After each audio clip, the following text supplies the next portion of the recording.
যেন শূন্য আকাশ থেকে শুভ্র ডানাওয়ালা পাখি এসেছে, তাই না? আল্লাহু আকবার বলেন।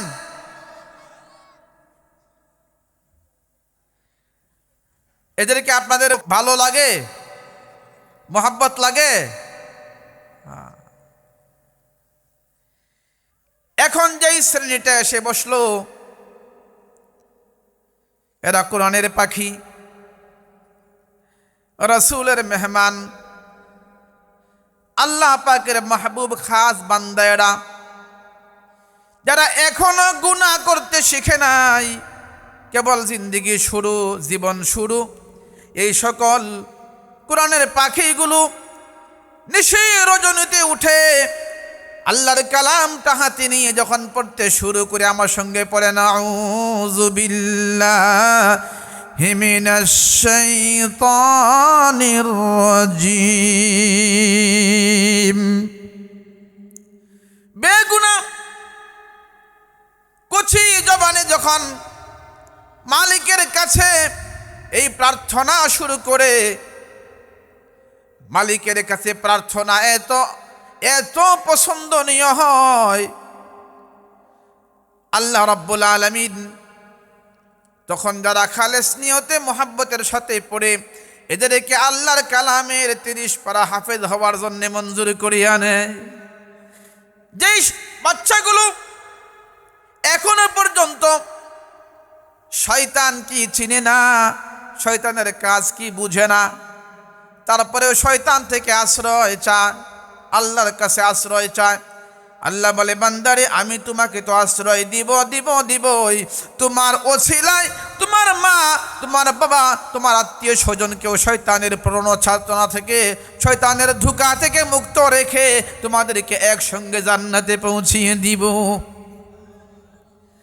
কোরআনের পাখিদেরকে দেখে ছোট্ট একটা ঘটনা মনে পড়লো, বলবো কি? তাফসীরে কিতাবে লিখছে, হযরতে মূসা আলাইহিস সালাতু ওয়াস সালাম, হযরতে মূসা পয়গম্বর, কোন নবীর নাম বললাম? হুজুর এখন কোন নবী? মূসা আলাইহিস সালাতু ওয়াস সালাম আল্লাহ পাকের হুকুমে কোথাও যাচ্ছিলেন। যাত্রা পথে একটা গুরুস্থানের পাশ দিয়ে যাচ্ছেন, কবরস্থানের পাশ দিয়ে যাচ্ছেন। যেই মাত্র না কবরের কাছাকাছি গেলেন, যা দেখলেন কবরের মধ্যে ভীষণ ভাবে শাস্তি হচ্ছে। কবরের বাসিন্দার মধ্যে অত্যন্ত অস্থির অবস্থা, আযাব ভোগ করতেছে। মূসা আলাইহিস সালাম একটু দাঁড়াইলেন, বড় আফসোস করলেন, ব্যথিত হলেন, দোয়া করলেন, চলে গেলেন গন্তব্যে। আপন কাজ সম্পাদন করে আবার ফিরে আসতেছেন। আইসা দেখে আগের যেই কবরে শাস্তি হচ্ছিল, আযাব হইতেছিল, ওই কবরে এখন আযাব হয় না, বরং ওই কবরওয়ালা অত্যন্ত আরামের সাথে বসবাস করতেছে। জোরে কন্যা সুবহানাল্লাহ। মূসা আলাইহিস সালাতু ওয়াস সালাম আল্লাহর কাছে সরাসরি প্রশ্ন করে বসলেন। মূসা পয়গম্বর তো এমন পয়গম্বর যিনি সরাসরি আল্লাহর সাথে কথা বলতেন। আল্লাহ পাক বলেন, ওয়া কাল্লামাল্লাহু মূসা তাকলিমা। আল্লাহকে ডাক দিয়া বললেন, আল্লাহ একটু আগে দেখলাম কবরে আযাব হচ্ছে, এখন দেখি আযাব নাই, বরং আরাম আয়াসের মধ্যে আপনার বান্দা আছে, ঘটনা বুঝতে পারলাম না। একটু আগে যে কবরে আযাব, এখন আযাব দূর হলো কিভাবে? তাফসীরে ইবনে কাসিরের মধ্যে ঘটনা উল্লেখ করা হয়েছে। আল্লাহর পক্ষ থেকে মূসা আলাইহিস সালামকে বলা হলো, ও আমার নবী, এই যে কবরওয়ালা যে কবরে শুয়ে আছে আমার বান্দা, গুনাহের কারণে আযাবের মুখোমুখি হয়েছিল, আর মৃত্যুর সময়ে তার স্ত্রীর গর্ভে সন্তান রেখে এসেছিল। তার স্ত্রীকে ওসিয়ত করে গিয়েছিল, প্রাণের স্ত্রী, আমার সন্তান হলে সন্তানটা যখন পড়ার বয়সে উপনীত হবে মাদ্রাসায় ভর্তি করে দিও, মাদ্রাসায় নিয়ে যাইও, হুজুরের কাছে কোরআন শিখতে দিও, আল্লাহর কালাম শিখতে দিও, তাওরাত পড়াইবা।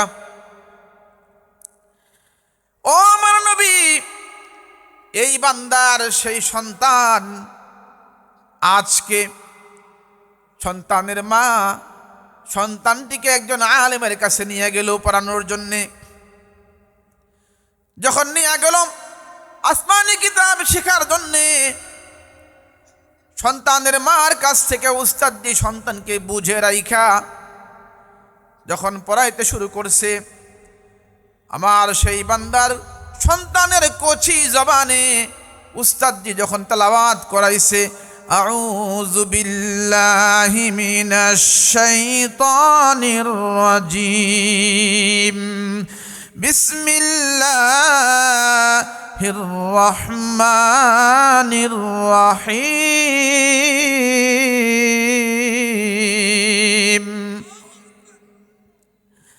আল্লাহ বলেন, ও আমার নবী, যেই লোকের সন্তান কোন গুনাহ নাই, বেগুনাহ মাসুম, আমাকে রহমান ডেকেছে, রহিম ডেকেছে, আমাকে রহমান বলে স্বীকার করেছে, রহিম বলে স্বীকার করেছে, আমাকে যখন রহমান এবং রহিম ওই লোকের সন্তানের কচি জবানে বের হয়ে এসেছে, আমি এমন রহমান নই, এমন রহিম নই যে তার সন্তান আমাকে স্বীকার করবে, আমি তাকে কবরে শাস্তি সাজা দিব, এটা হতে পারে না।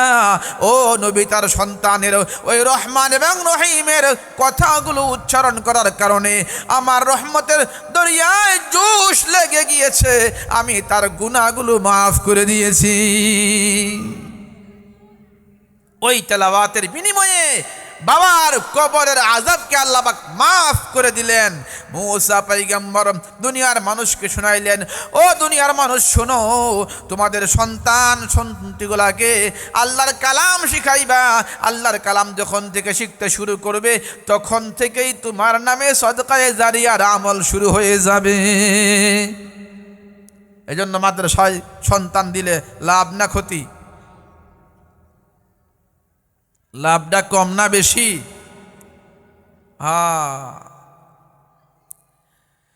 আমাদের নবী, সর্বশেষ নবী, সাইয়্যিদুল মুরসালিন, খাতামুন নবিয়্যিন, যার পরে আর কোন নবী আসবে না। এই নবীর উম্মতেরা যখন আল্লাহর কালাম তেলাওয়াত করে, আল্লাহর কালাম পড়তে থাকে, এই যে মাদ্রাসা, এটা হলো বালিকা মাদ্রাসা, যেখানে মেয়ে বাচ্চারা পড়াশোনা করে, আর এই যে তালিবুল আলমগুলো আসলো নুরানি চেহারা নিয়া, এরা হলো বালক মাদ্রাসার ছাত্র, এরা এখানে এসে বসেছে, আর বালিকা ছাত্রীগুলো, ছোট ছোট মেয়েগুলো ভিতরে, ওরা এই মাহফিলে আজকে ভিতরে অবস্থান করতেছে। যেহেতু মেয়েদেরকে সুনির্দিষ্ট নিয়মে তালিম দিয়ে বড় করতে হবে, এদেরকে আখিরাতমুখী করতে হবে, এই জন্য এদের ব্যবস্থাপনা অভিন্নভাবে করা হয়, সারা দেশে করা হচ্ছে। এই যে মাদ্রাসাতে ছেলেরা পড়ে, মেয়েরা পড়ে, আল্লাহর কালাম তেলাওয়াত করে, আল্লাহর কালাম শিখে, আল্লাহর কালাম পড়তে থাকে। আমার নবী ডাক দিয়া বলছেন, রে আমার উম্মত, জানো কি আল্লাহর কালাম তেলাওয়াত করলে কি লাভ, কি নুকসান তুমি কি জানো? পয়গম্বর বলেন, যে ব্যক্তি আল্লাহর কালামের একটা হরফ তেলাওয়াত করবে, একটা অক্ষর পড়বে, রব্বুল আলামিন তাকে এক এক হরফের বিনিময়ে 10টা করে নেকি দান করে দিবেন। পয়গম্বর বলছেন, লা আকুলু আলিফ লাম মিম হারফুন, বাল আলিফুন হারফুন ওয়া লামুন হারফুন ওয়া মিমুন হারফুন। আমি নবী এই কথা বলি না যে আলিফ একটা অক্ষর, আলিফ লাম মিম একটা অক্ষর, বরং আলিফ একটা অক্ষর, লাম একটা অক্ষর, মিম একটা অক্ষর। আমার সঙ্গে সকলেই পড়েন, আলিফ লাম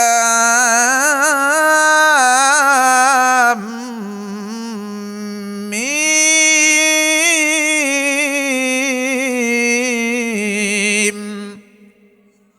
এই যে আপনারা পড়ছেন, সাথে সাথে আপনার নামে 30 নেকি আল্লাহ পাক দান করে দিয়েছেন।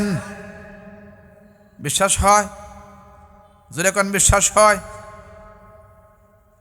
উযু সারা পড়লেও আল্লাহু আকবার বলেন।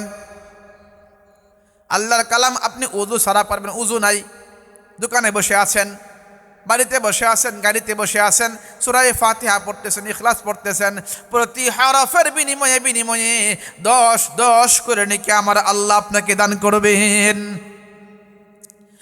উযু সহ পড়লেন, নেকির পরিমাণ বাড়বে, 25 হয়ে যাবে, নেকির পরিমাণ 25টা করে হবে।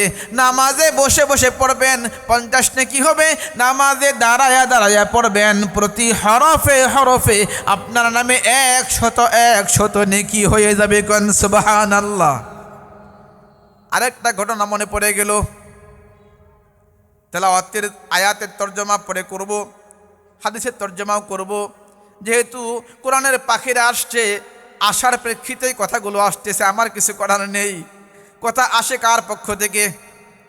জোরে কর না, কার পক্ষ থেকে? আপনাদের খারাপ লাগে? অসুবিধা হচ্ছে? কোরআনের পাখিরা আসছে, কোরআন নিয়ে কথা বলতেছি। আমাদের কোরআনই আমাদের আসল সম্পদ, কোরআনই আমাদের জীবন, কোরআনই আমাদের মরণ। যার জীবন মরণ কোরআন হবে, ওই ব্যক্তিকে কোরআন সুপারিশ করে জান্নাত পর্যন্ত পৌঁছায়া দিবে। রাসূল বলেছেন, আল কোরআনু ইয়াশফাউ লিল আবদি, আল্লাহর কালাম কোরআন বান্দার জন্য সুপারিশ করবে। আমি জানতে চাই, ও মুমিন মুসলমান, কে কে চান এই কোরআনটা আমার পক্ষে সুপারিশকারী হয়ে যাক? আল্লাহকে 2 হাত উঁচু করে দেখান। লিল্লাহে তাকবীর, চিল্লায় বলতে হবে লিল্লাহে তাকবীর, লিল্লাহে তাকবীর। আল কোরআনের আলো, আল হাদিসের আলো, নারায়ে তাকবীর। আল্লাহ পাক তৌফিক দান করুন। আমরা তো বর্তমানে কোরআন পড়তে জানি না, কোরআন পড়ি না, কোরআন শিখি না। আগেকার মুসলমানরা কেমন ছিল গো মুসলমান? ওই মুসলমানদের মধ্যে কোরআনের মহাব্বত, কোরআনের প্রেম, কোরআনের ভালোবাসা এত বেশি ছিল যা বর্তমানে পরিলক্ষিত হয় না। আমরা গাফেল হয়ে গিয়েছি, আমরা গাফেল মুসলমান, আমাদের অন্তঃকরণ মরে গিয়েছে, কোরআনের প্রেম নাই, কোরআনের ভালোবাসা নাই। এমন সময় ছিল আমাদের বাড়ির দাদারা, মুরব্বীরা ফজরের নামাজ পড়ে কোরআন শরীফ নিয়ে বসে পড়তো, দাদিরা পড়তো, ফুফুরা পড়তো। কিন্তু এখন এমন এক সময় আইছে, হায় রে হায় আফসোস, কি শহরে আর কি গ্রামে ফজরের নামাজের পরে আগের মতো আর কোরআনের আওয়াজ পাওয়া যায় না। কথা কোন ঠিক কিনা? এ মুসলমান, অন্তর মরে গেছে, কোরআন জবানে আসে না। আরো তো দুঃখের কথা হলো, বর্তমান সময়ে অধিকাংশ মুসলমান কোরআন পড়তেই জানে না। কথা কোন ঠিক কিনা? আমরা কেমন মুসলমান, কোরআন পড়তে পারি না। কোরআন শেখার জন্য আল্লাহ পাক হুকুম করেছেন, ফরজ করে দিয়েছেন। যেই ব্যক্তির কোরআন তেলাওয়াত নাই, পড়তে পারে না, ওই ব্যক্তির নামাজও হবে না, অন্য কোনো ইবাদত কবুল হবে না। যেহেতু কোরআন পড়তে পারে না, কারণ হলো নামাজের মধ্যে কেরাত পড়া ফরজ। নামাজের 13টা ফরজের মধ্যে একটা ফরজ হলো কেরাত পড়া। যেই ব্যক্তির কেরাত সহি না, তার কোনো কিছুই সহি হবে না। কথা কোন ঠিক কিনা?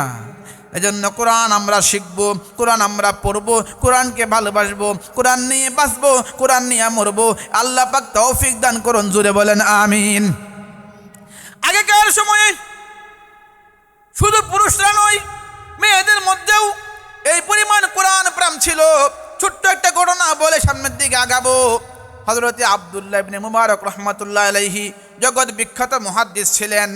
বিশ্ববিখ্যাত মুহাদ্দিস আব্দুল্লাহ ইবনে মুবারক রহমতুল্লাহ আলাইহি তিনি লেখেন, তার ঘটনা উল্লেখ করেন। আব্দুল্লাহ ইবনে মুবারক রহমতুল্লাহ আলাইহি প্রতি বছর 1000 লোকের হাজির হজ করাবার জন্যে আল্লাহর ঘরে নিয়ে যাইতেন, যাবতীয় আয়োজন করতেন, ব্যবস্থাপনা করতেন। 1000 লোক হজ করাইতেন, আবার ফিরে আসতেন। ওই ব্যক্তি হজের সফরে গেছেন, আল্লাহ পাকের ঘর হজের কাজ সম্পন্ন করেছেন, সফর সম্পন্ন হয়ে গিয়েছে। বিদায়ের মুহূর্তে হজ সম্পন্ন করে করে লোকজন ঘরে ফিরতেছে, তিনিও ঘরে ফিরবেন। মনের খাস হলো একটু ঘুরে ঘুরে দেখি আল্লাহর ঘরে চতুর্পার্শ্বে, একটু ঘুরে ঘুরে সব জায়গায় দেখে যাই। যায়া দেখে একটা জায়গায় একজন মানুষ বসা আছে। দেখা যায় মানুষ, বুঝা যায় না পুরুষ না মহিলা। মুহাদ্দিস রহমাতুল্লাহ আলাইহি কাছে গেলেন, ভাবলেন জীবিত না মৃত কিছুই বুঝতে পারতেছি না। কাছে দিয়ে সালাম দিলেন, আসসালামু আলাইকুম ওয়া রাহমাতুল্লাহ। সালাম দেওয়ার সাথে সাথেই উত্তর ফিরে আসলো, সালামুন কওলাম মির রাব্বির রহিম। আচ্ছা, সালাম দিলে কি উত্তর এটা হয়? কথা কন। মুহাদ্দিস রাহমাতুল্লাহ আলাইহি বুঝতে পারলেন আওয়াজ শুনে পুরুষ নয়, এখানে যিনি আছেন একজন বৃদ্ধ মহিলা। আওয়াজে, কণ্ঠে মহিলার আওয়াজ, আওয়াজটাও দুর্বল ক্ষীণ, বোঝা যায় বৃদ্ধ মহিলা। কিন্তু আব্দুল্লাহ ইবনে মুবারক জগৎ বিখ্যাত মুহাদ্দিস বুঝতে পারলেন যেহেতু আমি বেগানা পুরুষ, এজন্য সরাসরি ওইভাবে সালামের উত্তর দিলেন না, আল্লাহ পাকের একটা কালাম শোনায়া দিলেন, এই জন্য মনে হয় তাই করছেন। আয়াত শুনলেন। এবার মুহাদ্দিস রহমতুল্লাহ আলাইহি ডাক দিয়া বললেন, ও বৃদ্ধা মা, যখন সকল মানুষ আপন ঘরে ফিরতেছে আপনি একাকী এখানে বসে আছেন কেন? সাথে সাথেই মহিলা, মনোযোগ দিয়ে কথাগুলো শুনবেন, মহিলা আল্লাহর কালামের আরেকটা আয়াত তেলাওয়াত করলো। আল্লাহু আকবার বলেন। মান ইউদ্লিলিল্লাহু ফামা লাহু মিন হাদ। আয়াত তেলাওয়াত করে মহিলা বুঝাইলো, যাকে আল্লাহ পাক পথ হারা করে দে তাকে কেউ পথ দেখাইতে পারে না। তার মানে হলো আমি আমার কাফেলার থেকে পথ হারা হয়ে গিয়েছি, কোন দিকে যাব আমার কোনো রাস্তা জানা নাই, এই কথা বুঝাইলেন। মুহাদ্দিস রহমতুল্লাহ আলাইহি প্রশ্ন করলেন, আচ্ছা মা, আপনি এখানে কয়দিন যাবত পড়ে আছেন? মহিলা আরেকটা আল্লাহর কালামের আয়াত তেলাওয়াত করলো। আল্লাহু আকবার বলেন। তেলাওয়াত করে বলতেছে, সালাসা লায়ালিন সাবিয়া। আল্লাহু আকবার। মুহাদ্দিস রাহমাতুল্লাহ আলাইহি চিন্তায় পড়ে গেলেন, ঘটনা কি? সালাম দিলাম, আয়াত পড়লো, জিজ্ঞাসা করলাম এখানে কেন আয়াত পড়লো, বললাম যে কয়দিন ধরে, তাও আয়াত পড়ে, ঘটনা কি? সে অন্য কোনো কথা বলে না। আল্লাহু আকবার বলেন। এবার মুহাদ্দিস রাহমাতুল্লাহ আলাইহি জিজ্ঞেস করলেন, ও বৃদ্ধা মা, আপনি এখানে বসে বসে খাওয়া দাওয়া কেমনে করেন? খানা কোত্থেকে খান? এবার মহিলা আরেকটা আয়াত তেলাওয়াত করে, হুয়া ইউহয়ি ওয়া ইউমীত। আল্লাহু আকবার। বুঝাইলো আমার আল্লাহ আমাকে পানাহার করায় কোনো মানুষের প্রয়োজন হয় না। আচ্ছা, এবার ইবনে মুবারক রাহমাতুল্লাহ আলাইহি মনে মনে ভাবতেছেন, মহিলা তো কোনো মাতৃভাষায় কথা কয় না, যা বলে সব আরবিতেই বলে, ঘটনা কি? আবার প্রশ্ন করলেন, মা,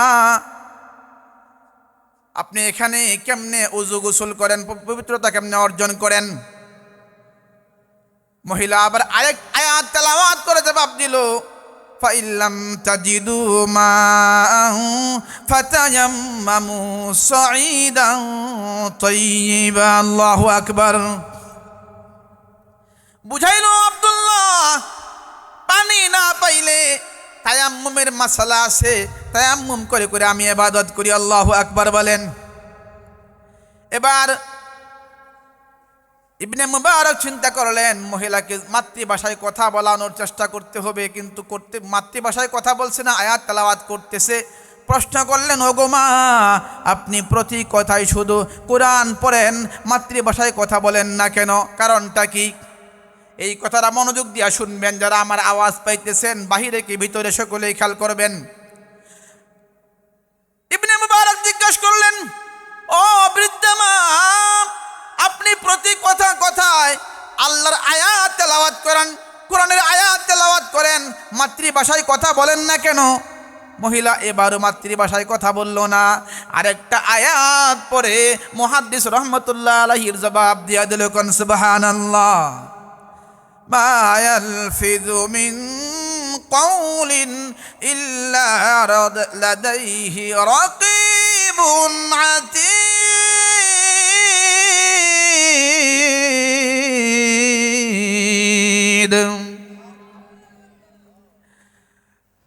ইবনে মুবারককে বলল, ও আল্লাহর বান্দা, আমরা যত কথা বলি, যত কথা জবান থেকে উচ্চারণ করি, সমস্ত কথাগুলো, সমস্ত শব্দগুলো রেকর্ড করা হয়ে যায়, সঙ্গে সঙ্গে রেকর্ড করে রাখা হয়। একটা কথাও রেকর্ডের বাহিরে থাকে না, লেখা হয়, রেকর্ড করা হয়। মা ইয়ালফিযু মিন কাউলিন ইল্লা লাদাইহি রাকীবুন আতীদ। আমার আল্লাহ বলে দিয়েছেন, রে বান্দা, তোর সমস্ত কথা যা জবান থেকে বের হয়ে আসে সবগুলোকে রেকর্ড করা হচ্ছে। এই জন্য মহিলা বুঝাইল, আব্দুল্লাহ, আমি এই জন্য আল্লাহর কালাম ছাড়া কথা বলি না। কোন সুবহানাল্লাহ। আমাদের কি অবস্থা, আমাদের মায়েদের কি অবস্থা? 3 মহিলা একসাথে বসলেই আর গালগপ্পের শেষ নাই, সময় কখন যায় তাও খবর থাকে না। রান্না বান্নার সময় শেষ হয়ে যায়, পুরুষরা এসে রাগারাগি শুরু করে দেয়, কিন্তু তার খবর থাকে না। ওই যে গল্পে বসছিল, গল্পের মজলিস শেষ হয় না। আর বর্তমান সময়ের বুড়ারা, যাদের কোনো কাম নাই, রিটায়ারমেন্ট, ওরা তো বলতে গেলে এখন গ্রামে গঞ্জে কি শহরে বন্দরে সব জায়গায় টুটু কোম্পানির ম্যানেজার হয়ে গিয়েছে। কথা কোন ঠিক কিনা? বাবারা রাগ করলেন আপনারা? রাগ কইরেন না, রাগ কইরেন না। বাস্তব যা দেখি তা বলতেছি। কোনো কাম নাই, কাজ নাই, 4 দোকানে বৈশা বৈশা ওই যে বড় পর্দার মধ্যে নর্তকীরা নাচে আর গান গায়, ওইগুলো দেখার জন্যে তার ঘর ভালো লাগে না, বাড়ি ভালো লাগে না, মসজিদ ভালো লাগে না। ইমাম সাহেব কেরাত লম্বা করলে পিছন থেকে আসে না নাই, গলা কাঠানি দেয়, কই নামাজ শেষ করে না কা, কি নামাজ শুরু করছে, সালাম ফিরে দিলে মুসল্লি নাই, কি জুমার দিন আর কি ওয়াক্তিয়া নামাজ, মুসল্লি কই গেছে, একটু পরে যায় দেখবেন আমোয়া কান্দামুরের ছায়ার দোকানে আসে না নাই।